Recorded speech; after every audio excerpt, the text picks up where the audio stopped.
Hi, I'm Jonathan, and this is Baseline Inversions. You will need a blank wall for this practice. It is not beginner inversions, so if you have limited experience with inversions, it's probably best to find another source that breaks down inversions step by step. And instead, it's a baseline because we're setting a benchmark. And specifically, it'll be for the big three with 1 minute hold. So the big three are headstand, handstand, and forearm stand. And many folks want to hold inversions in the middle of the room, but just lack the strength. So this is a video that you could do over and over and over again, and you'll recognize that you'll get stronger and stronger each time. You may not be able to do the full minute today, and that's okay. The timer is arbitrary, but your body is not. So please take a rest as you need to, and let's begin. So we'll start right away in downward facing dog. Start with your feet facing the wall and your hands facing forward. In downward facing dog, separate your hands shoulder width distance apart and your feet hip distance apart. Actively push your hands forward. Commit to the foundation, so pushing down through your finger pads and the four corners of your hands. The four corners are the base of the index finger, the base of the thumb, the base of the little finger, and then the outer wrist. As you press down actively, send your sit bones high into the air, bend your knees a little to provide some slack in your hamstrings to ultimately give a bit more space and freedom for your low back. And then from there, push your legs slightly straighter. So this is often considered an inversion because the head is below the heart. Breathe deeply. My watch is set for 1 minute, so you'll hear that annoying beep often. Then move forward to plank position, the top of a push-up. And then here in plank pose, just look at the width of your hands. So eventually in the middle of the room with handstand when you're learning, it can help to be a little wider with your hands as wide as your shoulders or just slightly wider. However, when you're holding for 1 minute, more efficient is hands closer in.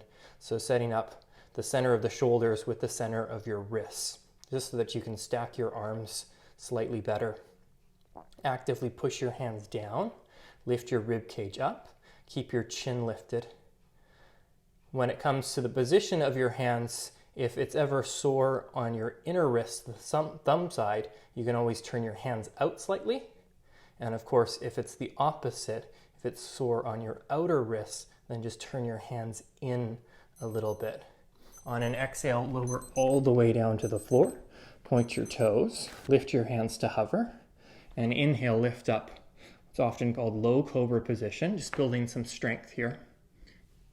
And then lower back down, and do that a couple more times. Inhale, lift up, and then lower, and then one more time.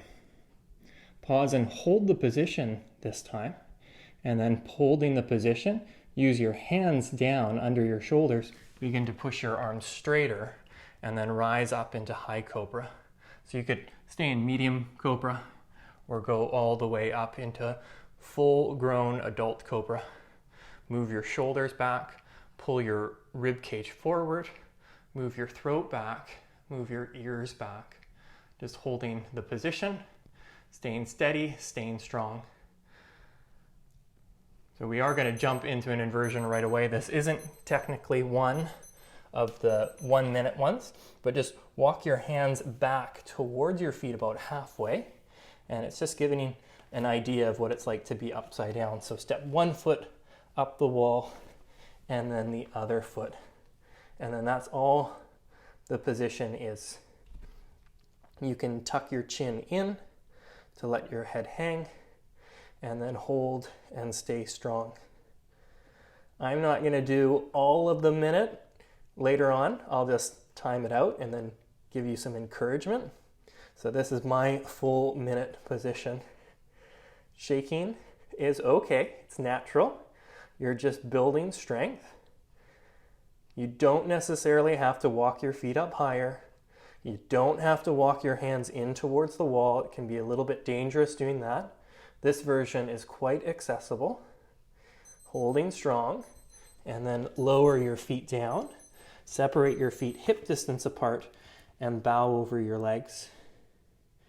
If you'd like to hold opposite elbows, go there. Again, this would be defined as an inversion with your head below your heart. And some might go hands completely flat to the floor, or even holding the back of the shin and rounding in. It's a video, it doesn't matter. Whatever feels best at this moment in time.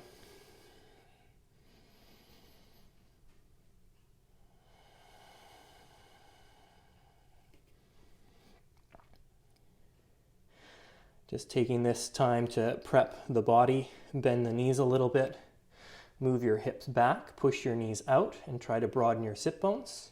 Then place your hands to your hips, elbows out to the sides, and inhale, slowly rise all the way up. Stand in Tadasana, so mountain pose position. It can be helpful for this one to actually bring your feet together just to mimic what it would be like upside down in all of those 3 inversions. And then float your arms up into the air. And for this, turn your palms face up, push your arms straight, reach up, and then you're always welcome even to rise up onto your tiptoes. This is where I can start to touch the ceiling here, so that's another added benefit. If you don't have a wall and you have a really low ceiling, that gives you the capacity to touch.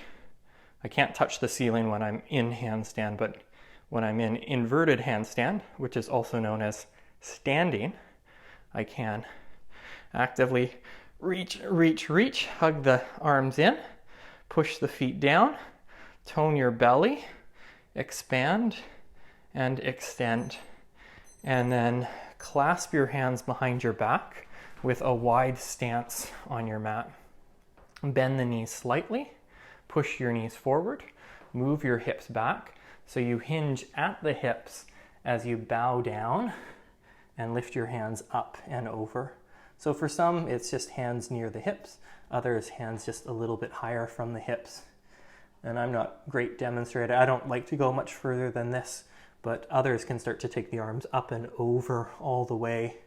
Arms vertical or parallel to the floor over. And I've seen people touch their hands to the floor. So it's great for some, not always great for others, which is a great lesson in inversions as well. What works for you may not work for others, and vice versa. So no pressure.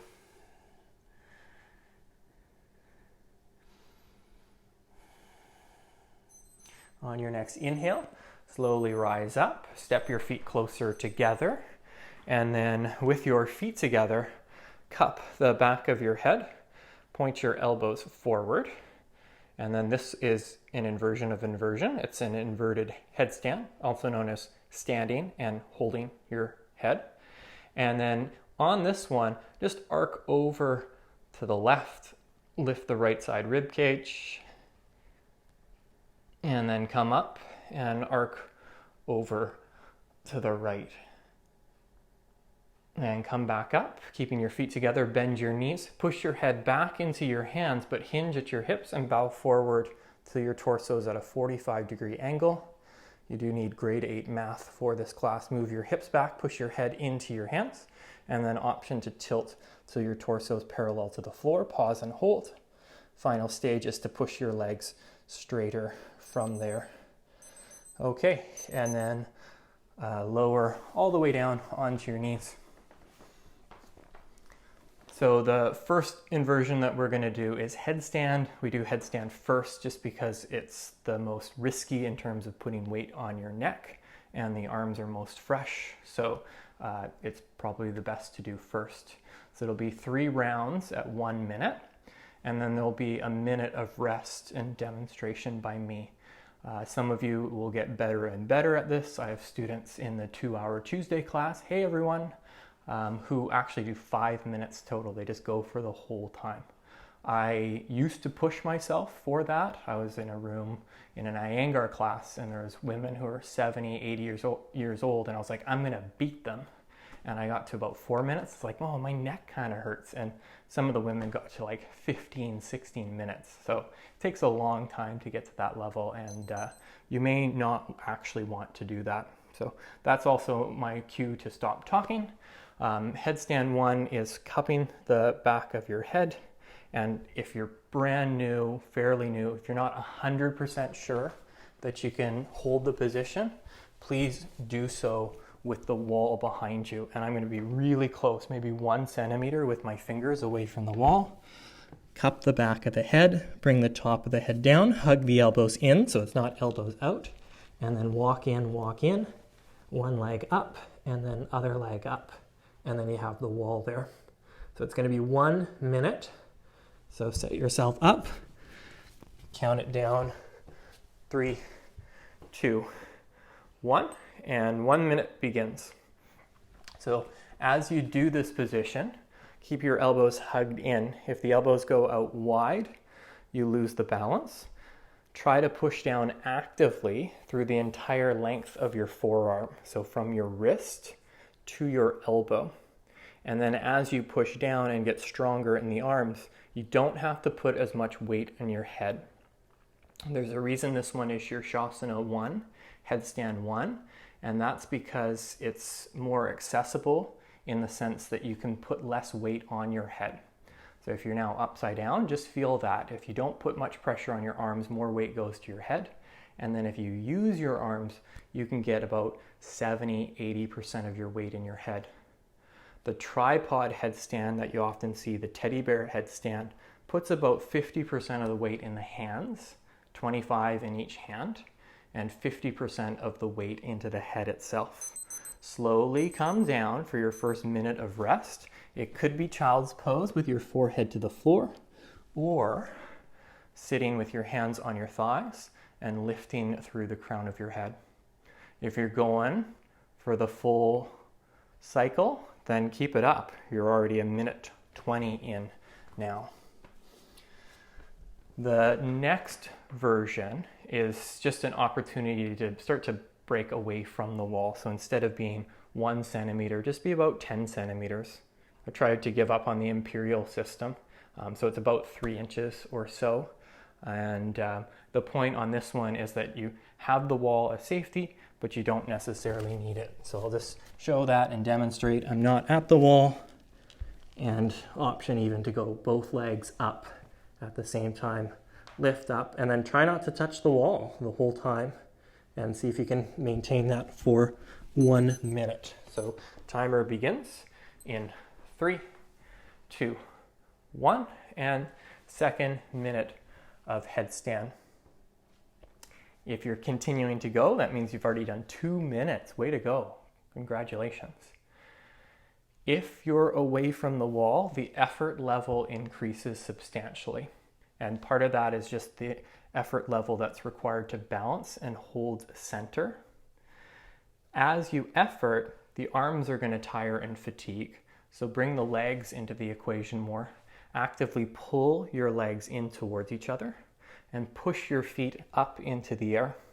Some folks like to flex their toes, others like to point the toes, and then there's another position called floint, where you point the foot but flex the toes, and it's often called Barbie foot as well. So some like to do that. Down to the last cycle of breath here, and then slowly come down. Take your rest. Again, that could be child's pose. It could be all fours position, could be seated, could be hands on the top of your head and pushing your head up into your hands. But taking a break. If you've kept going, you're at 3 minutes and 20 seconds right now. Way to go. If Mika's doing this, you're kicking butt, Mika. Mika and Oliver, who regularly do this in class. Again, 4 minutes max. I'm just happy doing the 1 minute. Now I'm happy just showing for like 10 seconds and making you do the rest. The final minute option is to go into a tucked position. So what that looks like is to lift one foot, then the other foot, lift the knees just a bit, and then pause and hold here. The advantage of keeping the knees low is it's hard to flip over if you keep your knees low. So it creates a lot of control.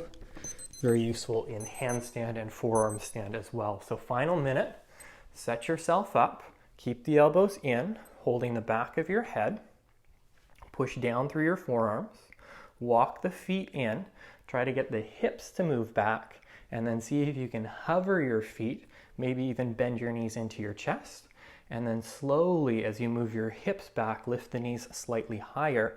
Try to stop with your knees at hip height or even lower to be in that tucked position. Pull your knees in, push down through your forearms, and let your body be fluid, and specifically that you can hinge and move with your hips.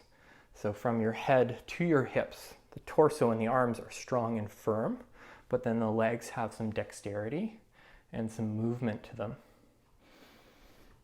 Last 15 seconds, so way to go. If you've been going for 5 minutes, you're almost there, down to the last 10.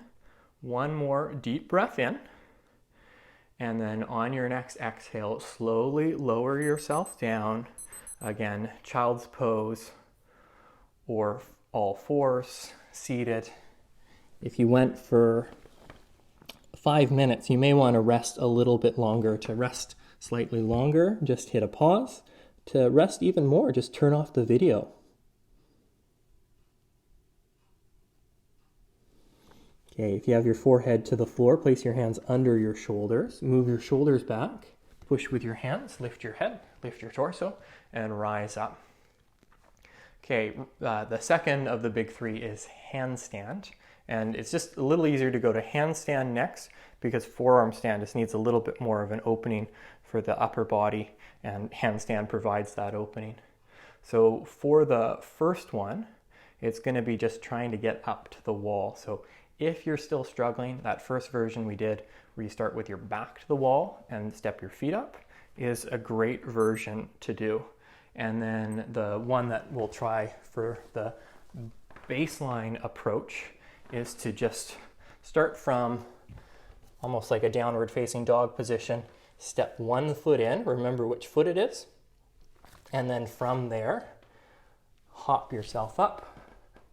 And it's okay to hop a few times so that you don't just fling yourself to the wall, but hop up and then eventually get up, and it's going to be 1 minute to hold there. See that? Oh, I can point my foot, flex my foot. To come out, try to come down with the same leg and be controlled. It's going to be tough after 1 minute. Another option is if it's tough to hop up, you can start with more of a gymnastics approach. So standing, just keep your arms straight. The arms have to stay straight in this one, and then you just use that momentum to come up. Make sure your wall is strong as well. So 1 minute begins in 3, 2, 1, and go for it. So whether you're going from downward facing dog or standing, it's like Bobby Brown, it's your prerogative. Pick and choose which one you want to do. And just notice which leg you're choosing to lead with. So which leg is in the air and touch the wall first, and then which is the lower leg to jump. Because for round 2, we're going to switch. Now, the area that's going to be the weakest is going to be the wrists. So actively push down through your finger pads and through your index finger knuckle. That's the area that will pop up. So push down firmly with your hands.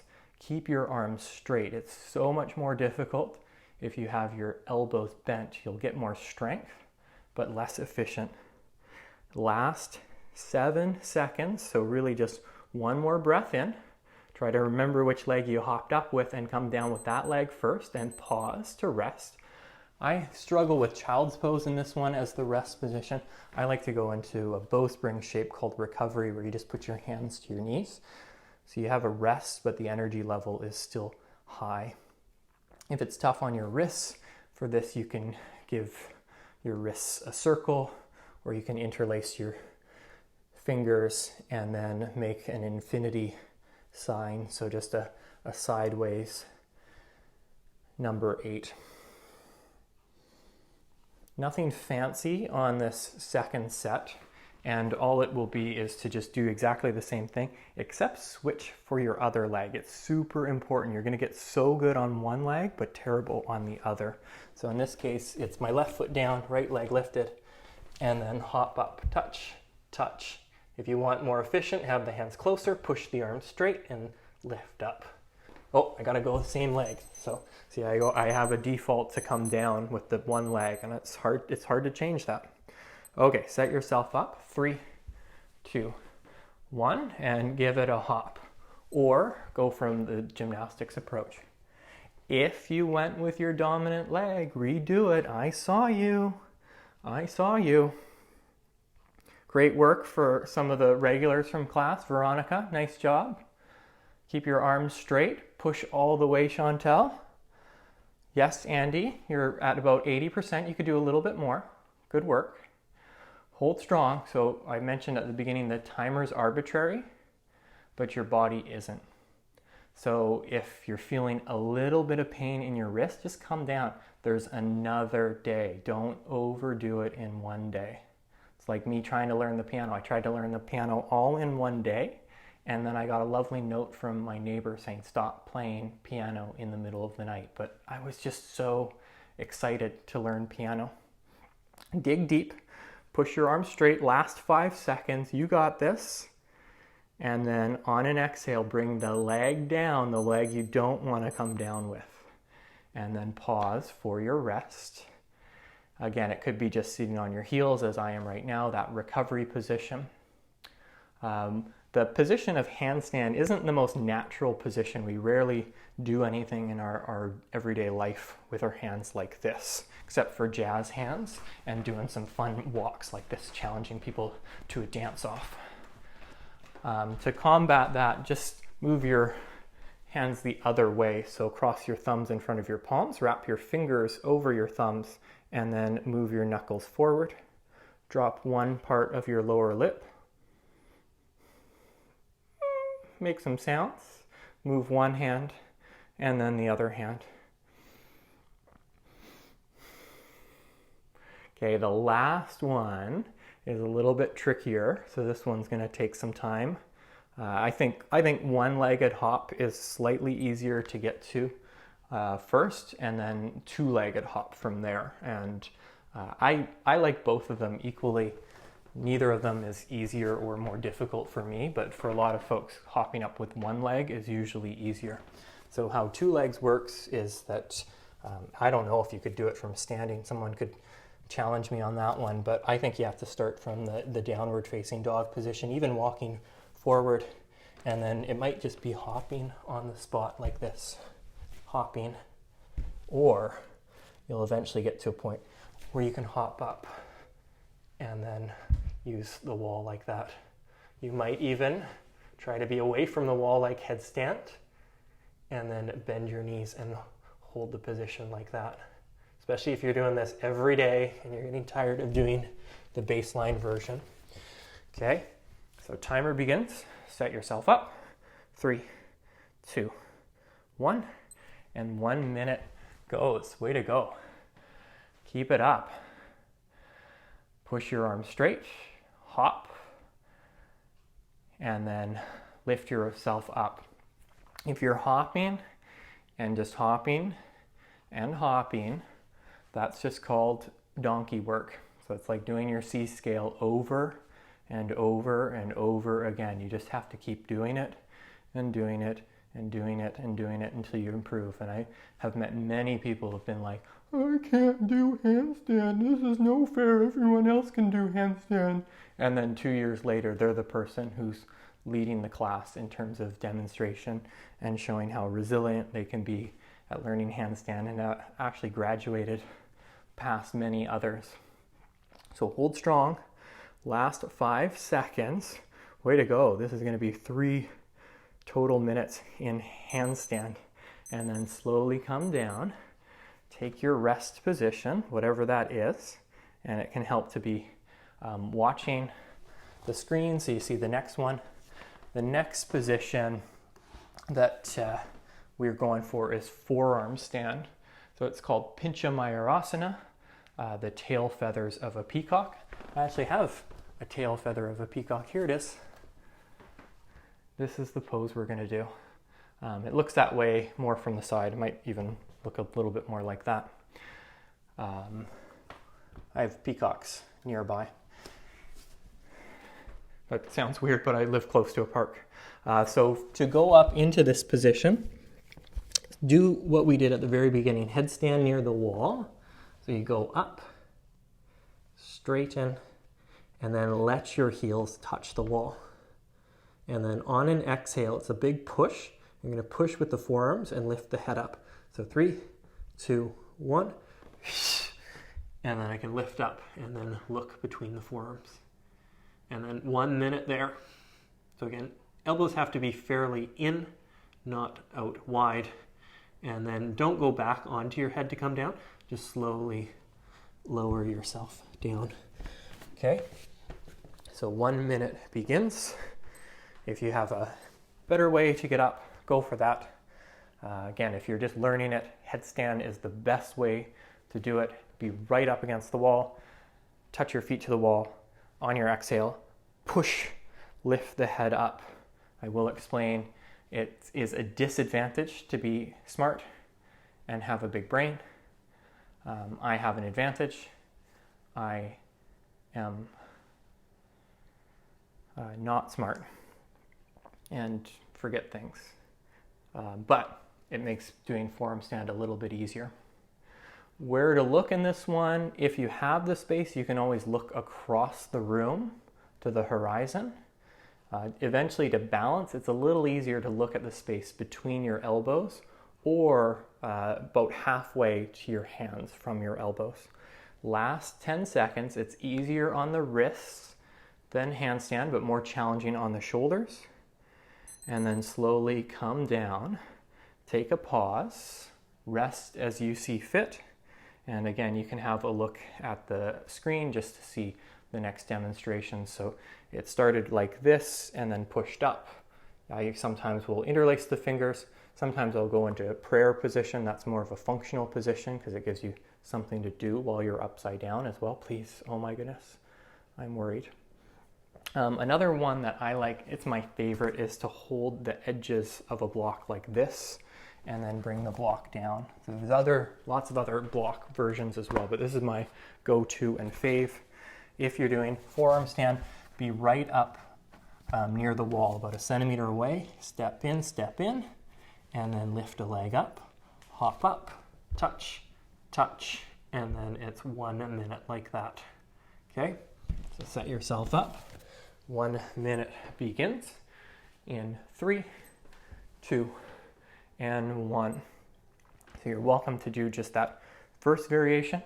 Again, this is a great video that you can do over and over and over again. It'll feel like Groundhog Day. I think it's now March 33rd today. I feel like March is going to last forever this year, 2020, the year that March destroyed April and May.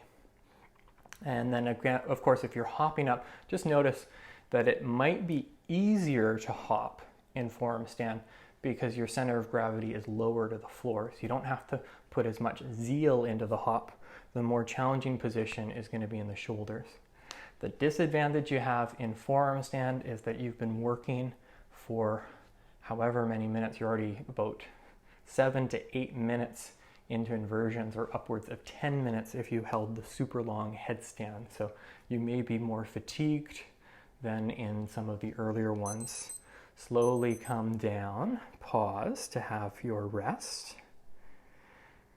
And there's really nothing super fancy on this one. It's just the exact same setup, except lead with your less dominant leg. And with handstand, I'm pretty close, and partly there was a period of time when I was learning handstand where my dominant leg got a knee injury and I had to switch to the less dominant leg, and I balanced things out a bit. I wasn't quite as competent at forearm stand at that point, so I don't show it quite as well. The other option for those of you who are a little bit more advanced is just be slightly further away from the wall. So I'm just going to demonstrate the less dominant leg, and I'm going to move the block back about 15 centimeters or so. And then so the less dominant leg is my right leg lifts, and then hop up, and then you can hold. And it's so simple. If you do this every day for a month, you'll probably be at this holding position, or again, just use the wall. It's really about a baseline. And go for 1 minute, setting the timer up for 3, 2, and 1. Go for it. Great job. Who loves inversions? If you frown upside down, that's a smile from my perspective. If only I could actually see you doing that. You're always welcome to take a photo and then tag me on Instagram.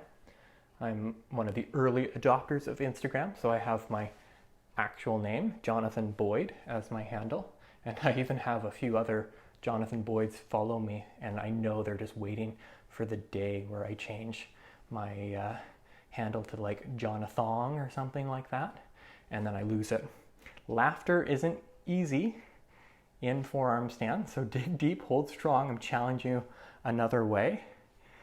And it will be nice to take a nice long rest after this. So last 10 seconds, it's over after this. You got this. And one more breath in. And then slowly lower down. Take a rest. You can go for child's pose. Again, standing, hands to your knees. Pause.